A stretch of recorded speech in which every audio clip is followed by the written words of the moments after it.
Libby has been met by some sort of vision at the front door, some emaciated person saying, "Come and find me in the forest."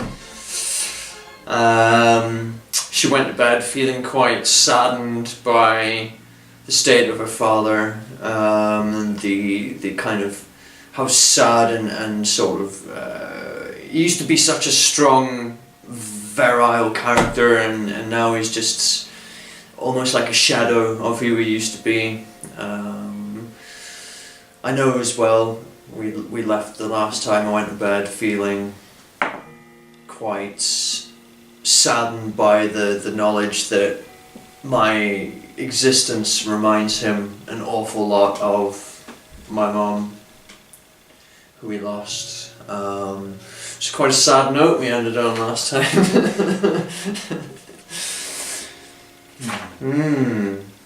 Right, let me get my papers in order. Perception check. Let me get my papers in order. Libby.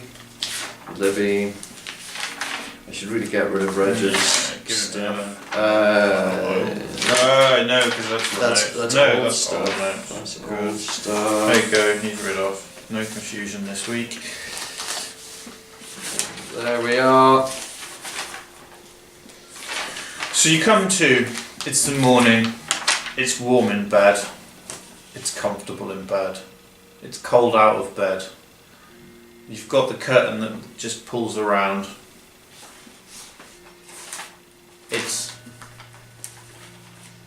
dark, but there's a sort of creaking light coming from the general direction of the door, sort of, where the light would shine in a bit. There aren't any windows. It's a sort of a medieval kind of house where it's all closed in. You can hear a little grunt of a pig and a sort of general shuffling around in the stable half of the house, which has got the animals in. It's not yet late enough for the herdspeople to have come and gathered them to take them out. In fact, it's heading towards winter, so it's also heading towards a time where some of the animals will get taken up to high pastures in the mountains. Make a perception check.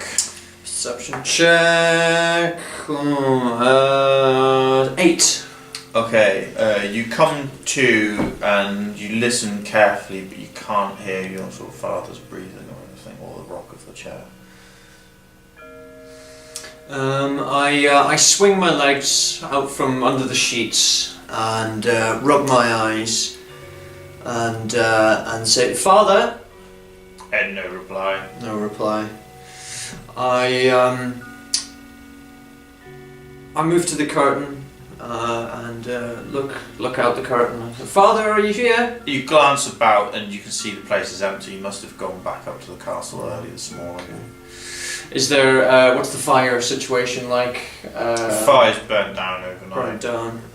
There was still wood next to the fire, I believe. There is Very still some minimal wood, amount. and the actual, it's the wood store itself which is running a bit low for the winter. Okay, right. Because you're heading towards winter and you do not have very much wood in the store. Okay. People will share, but it's like normally everybody goes and gets their own wood, but clearly your father's been very busy in the castle. Preoccupied, in fact. So does Father usually go and get the wood? Normally he would take time out to go and do these things, but lately he's just been in the very castle. preoccupied. So this is what I've noticed. Okay. So I think we're going to need some more wood. So I think. And it is your day off, you recall. Oh, and it is my day off. Yes, it of is course. Your day off. Yes, of course. So I think yes, I'm going to get washed, get dressed, have some breakfast, and decide. I think we're going to need some wood. Okay. What are you going to get together then to take with you? What do I actually own? Well, I have a hatchet. I'm going to take my hatchet. Yeah, there's a hatchet in the house. I shall take my leather water flask and a shoulder sack for wood, which I actually have. So there you This go. is all sculling about in the house, like just general stuff that is needed. So yes, I will take that, and Are you taking your sword or not? No. not, Well, if Father finds out that I took the sword not only out the house but out the castle on my own. I mean, you've only ever really left the castle with your father as well. Oh, so I've never actually. No, not by yourself. I mean, you're only 13. Can I kind of gauge as to what he feels safe. He feels safe with you in the village because you all know each other in the village. The village is a safe place and it's walled. If there was a market day and there were loads of strangers in town, sort of normally your father would probably hang around in the general vicinity of you because or he would have somebody else. Some of the adults would be keeping an eye on the kids, so it's safe. Outside of the walls, though, he's always been a bit like, you stay close, you keep quiet. And he taught you a little bit about hunting and stalking, and also he's taught you how to use a crossbow because being a girl, he never expected you to maybe get strong enough to be able to draw one of the big longbows that, longbow's got a 200-pound draw on it, whereas a crossbow, you can shoot a full plate, heavy plate mail dude and kill them with one. So might not be able to crank it back up again, but but that's the whole point of the crank mechanism. Anybody can operate that. You don't need the strength of a longbowman. I thought you still needed quite a that's what made the crossbow crossbow so popular in its day, because it meant you didn't have to spend years training. Got it. Okay. So I know for a fact that if Father were to find out that I'd gone outside the walls on my own, that he would be very upset. So I know that's not something I should be doing. Well, but on the same note, you're running out of firewood, and not being funny, but the castle people don't really have the time to spare for this kind of. And also, I must say that I feel very, very intrigued by this crazy vision that I had of this man disappearing in front of me saying, "Find me in the forest." You do recall, I mean, it literally skinned the colour of gold. Like shiny, like gold. like metallic gold. Wow. Not like golden brown tanned, but like metallic gold skin. Okay. Eyes like black pits. No like iris pupil white of the eye, just all black. Wow. So this unusual image of a person and a green-brown made me feel even more intrigued. And I believe his words were, keep me in this place and find me in the forest. But you don't really know what that means. And part of you is sort of all aflutter with the excitement of finding out more. Oh. And I also, how much do I know about the surrounding forest? Legends, tales, myths? You have been out into the forest with your father hunting. Yes. He always told you to be wary of wild animals. You've been told not to cross the mountains, but you don't know why. He's just said it's dangerous to go beyond into any adjacent valleys into the mountains. If you head out into the plains, sort of from the hills that you're in, they sort of spread out into farmland and plains. That way, as far as you know, is reasonably safe because it's mostly villages and farmers, and they all come to the village. They're part of the Lord's land, so you're familiar with those families, so they wouldn't be strangers to you. Out into the woodlands, who knows what's there? And Father has always said, it's like you never know who or what you'll meet in the woods. I wondered if there was any sort of like mythological tale or some sort of tale that has passed from myth to legend, or anything like No myths and legends. Okay. You know what? Yes. Roll a d6. You know what? There is, and I'm going to help you out. I'm going to come up with some information as well and help you out a little. Roll d6. Sorry. D6. Sorry. 2. Oh, that's good. Yeah, no, go for it. Okay, there were, I do recall one tale that the local fishmonger's wife used to tell round the fishing well that I used to overhear while practicing with the short sword in the yard, and that was a tale of the stone-faced men The tale of the stone-faced men basically goes that there was an age of man very, very long ago, thousands and thousands of years ago. And they were men who were devoid of emotion. They were completely emotionless creatures, and they were regarded as being savages because their outlook on a connection to life and the preciousness of life was very different, because their conceptual idealization of life and death were one and the same in terms of equal. They were both equally as meaningless because there was no emotion attached to either. And they were called the stone-faced men, for they never showed any emotion. And there was a huge battle where the modern-aged man, who was full of emotion, completely slaughtered the entire race of the stone-faced men because of their ideological differences in the past. There you go. Improv. that was known as the Battle of Fire and Ice, seeing as was how we're going to make stupid More references all the Thrones! time. Do you know, as soon as I said the stone-faced man, I was like, stoned man, you know? Yeah, but no, that's cool. That's The Battle of Fire and Ice. Emotions and lack of emotions. Alright. Fire and Ice is very close, but okay. Well, fire is symbolic of rage and such forth, isn't it? Ice is symbolic of, like the Ice Queen is the absolute... No emotion. Sure, yeah. Okay. Fire and frost, if you prefer. Let's say frost, yeah. Okay, you don't want to be done for like copyright infringement. Welcome to... No, you're allowed to talk about things, you're just not allowed to duplicate them. Okay, Legends So I like to of believe. Fire and Frost. You do have local legends of the Wild Hunt. I steal everything, by the way. These are all stolen ideas. Every tale I tell is a stolen tale from the history of humans, which is remembered really badly by me and told anyway. And paraphrased in your own interpretation. That's improv, dude. The Wild Hunt. Legend of Wild Hunt. The Wild Hunt is. It is said that there is beasts which are not of this world, they're of the other world. And the beasts will lead you to the other world if you can only hunt them down. And all of the beasts are albino, so they're all white, they have pink eyes, but they also have sort of like pink ears, pink like socks on their colouring. And they're all intelligent in the sense of they can understand humans directly, and it is said that some of them can even talk to humans.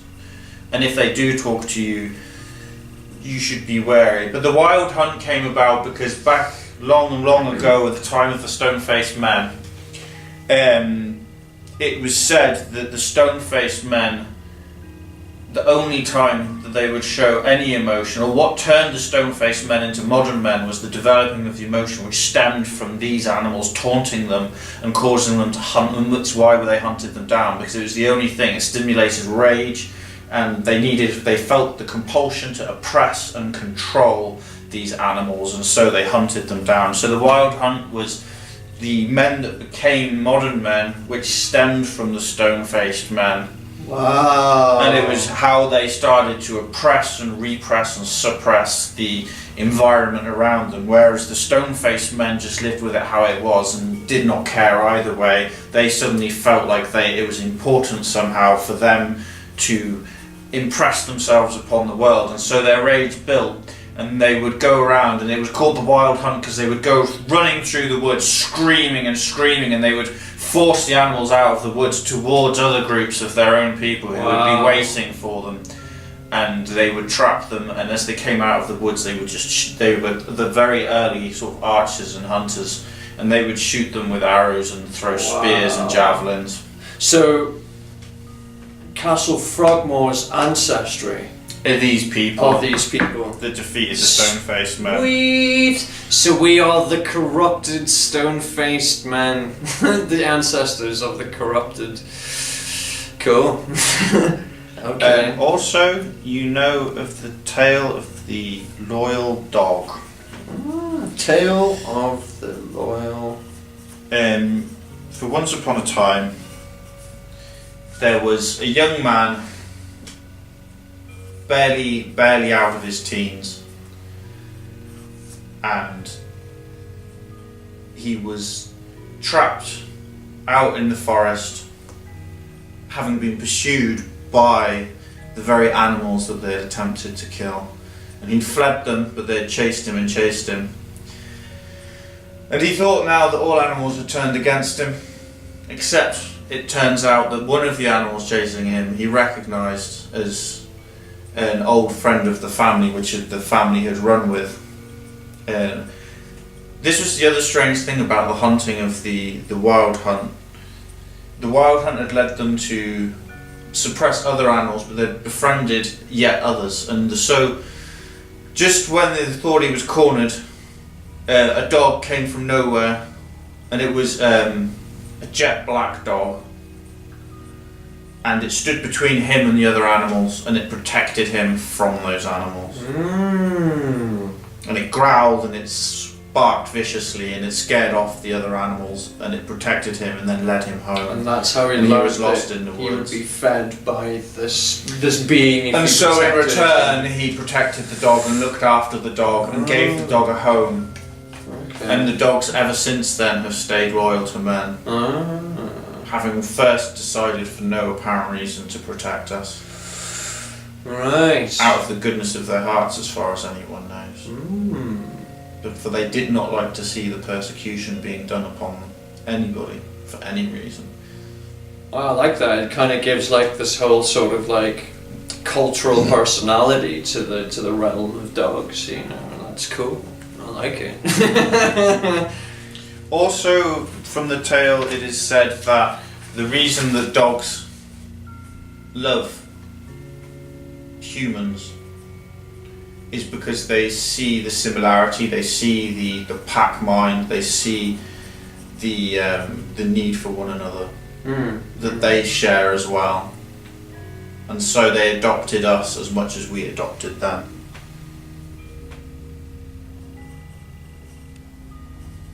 There you go. There's your story. That is awesome. That is so cool. So now when Libby walks into the forest, Things to be scared of. there's information. It's great. That is awesome. Tale of the Dog was especially the wild hunt.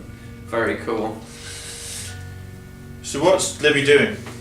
Okay, so she's got her stuff together. She's had some breakfast. She's slept. She's tidied up a bit. She's got together her axe, her sack. Now,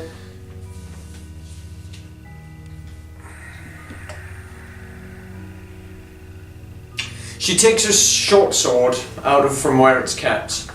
Okay. And she kind of looks towards the front door. Looks back to the sword. Oh, she so feels like someone's watching her, but she can't see anyone. Yeah. She takes the sword. She doesn't remove it entirely. She just sort of slips it slightly out of the scabbard to look at the blade. She contemplates and thinks, better to be safe than sorry. And she is doing the sensible thing. Yeah. I mean, because everything else to one side, it's if there's not enough firewood for the winter, there will be a problem. I know that I'm not allowed to go out there because it's dangerous, so I should But on the take some same protection. note, it's the right thing to do. Yeah. So yeah, and also you're aware the woods are dangerous. The woods are dangerous. I'm People gonna use my disappear in short the sword. woods. It's Yeah. the kind of thing grown men can go into the woods and not come back. Yeah. So I'm going to take the short sword actually, and despite the fact that I know I'm doing something slightly wrong, and in my back of my head I'm thinking this is the flimsy pretext of going out for firewood. You know, it's just the justification that I have to lie to myself that I kind of really want to go out there and find this vision of this dude in the forest. You know, that's also incredibly intriguing. So. What I would like to do is obviously not be seen sneaking out of the castle. How are you going to get out? There's a main gate out of the castle, out of the walls that everybody would have to go through to leave. Do I know of any other secret entrance, side entrances, tunnels, anything like that? Make a perception check. 11.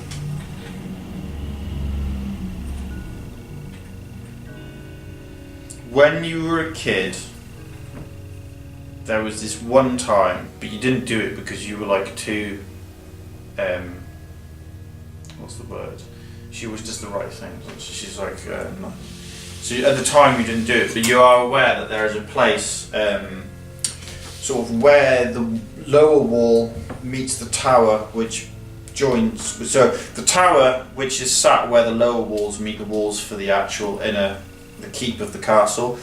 You can't actually get into those towers, so there's no doorways. And that's just so that if these walls get overrun, this is still defendable, like completely defendable. However, where those towers are and where they meet those walls, you can sort of scale down the outside of the walls, and you know that some of the other kids, like Sam, she used to sort of try and taunt you into this going is how down I there. know She would this, climb sort of halfway down and then sort of be like, come on and get to the bottom, but then because everybody else wasn't really up for it, she would sort of climb back up. So you know this is another way down. Okay. But you would have to make it up onto the castle walls, avoid being spotted by sentries, and climb down. Because there's always like, I'm just trying to think. There's that there, that there, that there. Then there's another, I think. And you know that there's probably 2 people on each of these walls. Sometimes they're wandering up and down, sometimes they're still. I mean, it's getting cold as well, and they tend to have small braziers up on the walls, so they might be just loitering. You'd have to go and have a look. Right, so I think what I'm going to do is I'm going to take some sort of blanket or some sort of cloth and wrap the short sword in, so that I'm not walking around openly with the short sword. Well, you've got a sack.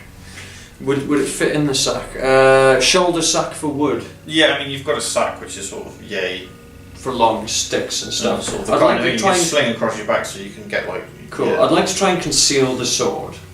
Yeah. So if you want to wrap it in a blanket as well, that's fine. As well, and then put it in the So sack you grab a blanket, as you say. You wrap the sword in the blanket. You put it in the sack. Cool. And then I would like to openly walk around with a practice sword. So I'll take one of the practice swords that I have in the house as well. So I've got a concealed short sword, but I'm just going to be walking around with a practice sword. Okay. So basically my thought is, if anyone stops me and says, what am I doing, I'm going to go and practice with my practice sword, which wouldn't be abnormal to anybody because everyone knows me as being somebody who trains with my dad. Yeah. So, yeah. Also, if you're heading towards the castle, it would look like you were heading towards the keep to go to the training grounds. Exactly. Yep. And my dad's also in that area, so yeah that's what. And you work there. And so it wouldn't be entirely unusual. But if I were to make that journey with a short sword, it would look pretty random. Well, if anybody saw it, they would probably be like, why are you carrying a sword around? But if they saw the practice sword, they probably wouldn't ask. No. This is like just go to practice with the guards or something, because quite a lot of the guards are getting for practicing, especially at your age now. Yeah. Hendrik as well. Hendrik? Oh dear. Oh dear. Was it oh dear? Yeah. That fancies her? Oh, yeah. She's called Ho dear, remember? We had a moment. So it's just like Sophie fancies Thomas, who's the baker's boy, and Sam fancies Hodie, and Hodie fancies Libby. Yeah. And Libby doesn't fancy anyone. Okay. Yeah. Right, okay, so that's what I'm going to do. I've got my stuff ready, and I shall, I'll just casually walk out the front door. Make a... Make a disguise check. It's a charisma check. Oh, okay. Ooh, okay. 19 yeah. Okay. plus You are not acting in any way strange. Cool. You're just you find yourself you're kind of surprised at first. You're like, I'm gonna sneak out of the castle. I've never done anything wrong. But then you sort of, as you close the door behind you, you're like, yeah, but I need to get firewood, and this is the only way I can really get to do it without anybody asking any questions. So I'm doing the right thing, and you just sort of carry on your way. You're like firmly convinced that you're doing absolutely nothing wrong whatsoever. Okay. As I pass people, you know, the ladies at the well, I will shout, "Good morrow, good morrow, Sandra and Francis." Good morning, young lady. Good morning, young lady. And I just call you young lady. young Libby, yeah. And I waved. Does that wear on Libby at all? Being called young Libby? Yeah. No. Okay. No, not at all. Just checking. No. It's quite a term of endearment. Yeah. Okay. Yeah. So yeah, she waves at everybody, and she goes towards. She heads towards this tower here. So this would be north, yeah. North. Actually, it should be that way up, because that's the way it appears in. Yeah, excellent. So I will go for the northeast tower there. I'll try and make my way up onto the battlements and make my way to that northeast tower. Okay, you can access the battlements. There's a flight of stairs that goes in through the north tower of the main gate to the castle, the entire fortification itself, to the outer wall. There is another flight of stairs, I think, about there, and another flight of stairs there, which access the wall tops. Could I do a quick spot check on the top of the battlements to see if I can see Yes, any you sentries? I love that. I was waiting for that. 12 spot would be what? Wisdom 13. Okay, so your house is actually here, right? Yeah. This area is actually quite large. I mean, it holds a village which contains probably about 200-300 people. There's a few buildings around where you live. You come out into the street. I'm just going to mark a pub there. And that's the main sort of square here. And you take a glance first at the tower tops, and on the parapets of this tower you can see one person. And as you run your eye along the walls, you notice that there is a small brazier here. And there's two guards who seem to be walking sort of together and then away, so they seem to come together here. One of them walks this way and then back again, and then the other walks that way and then back again, and they seem to come there, stop, warm their hands, and then move off again. Do I recognise any of these guards? There's Pud and... Well, at this distance, you can recognise Pud because he's canny big. Really massive dude. Yeah, Pud by name. Okay.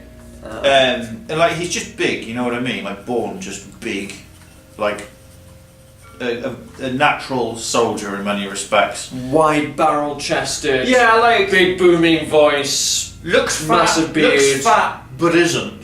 Got you. You know what I mean? He's just big. Got you. Yeah. And he eats tons, and he's like, he's got a layer of fat on him, but it's like he'll keep up with everybody else, and he's like twice the size. He's carrying 20 stone and keeping up with guys who are like half his weight, kind of thing. Like he's canny fit, like canny big, kind of like Ariahota sort of. Yeah. Huge, massive round dude, but just like, by nature, just born that way. As opposed to like Lord King Baratheon.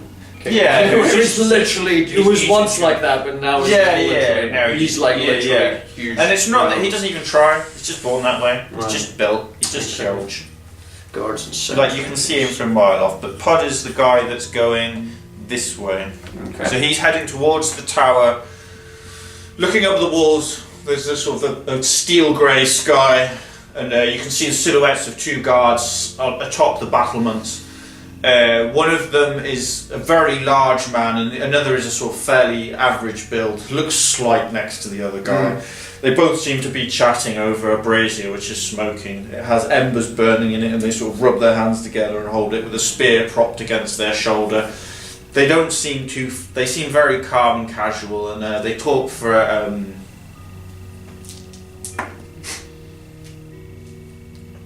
few minutes, and then they sort of turn around and walk along the walls, start walking away from one another.